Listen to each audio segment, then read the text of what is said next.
আগামী ২৫ ফেব্রুয়ারি থেকে শুরু হতে যাচ্ছে অমর ২১শে গ্রন্থমেলা। আসন্ন এই মেলাকে কেন্দ্র করেই খুব জোরে সোরে চলছে প্রস্তুতি। মেলার মাঠে ঢুকলে চারদিক থেকে কানে আসে পেরেক কাঠের ঠক ঠক আওয়াজ। কোথাও স্টল নির্মাণের কাজ শেষে চলছে রঙের কাজ, আবার কোথাও কেবল বাঁশের খুঁটি সারিবদ্ধভাবে দাঁড়িয়ে আছে।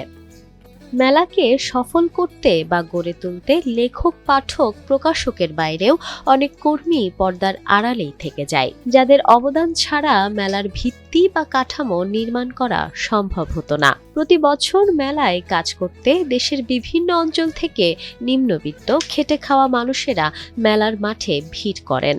অস্থায়ীভাবে তাঁবু গেড়ে থাকেন মাঠেই। কেউ কেউ আবার কেবল জড়ো করে রাখা প্লাইউডের ছাউনি বানিয়ে বিশ্রাম নেন।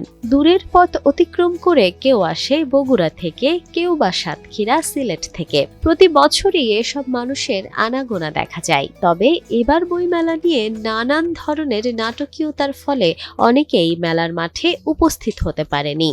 সারা বছর ধরে মেলায় কাজ করে সংসার চলে তাদের। কেউ কেউ মেলা করছেন বিগত ২০-২৫ বছর ধরে, কেউ বা নিজের ব্যবসা বাদ দিয়ে দুটো ডাল ভাত খেয়ে বেঁচে থাকার লক্ষ্যে। মাটি কাটার কাজ বেশি দিন ধরে না, আমি ৩-৪ বছর ধরে এখানে কাম করে গেছি। আমরা মনে করেন ১০-১২ জন আছি এখানে। এই যে ৮০০ টাকা রোজ দেয়, এই যে ডাইলত খেয়ে আছি। এসব কিছুর পরেও তাদের মুখে হাসির রেখা। খুব সানন্দে কাজ করে যাচ্ছেন উৎসব মুখর পরিস্থিতিতে। মেলার আনন্দ শুধু পাঠকের মনেই লাগে না, বরং মেলার টানে পরিশ্রমী মানুষেরাও সমান উৎসাহ উদ্দীপনা নিয়ে অপেক্ষা করে থাকেন।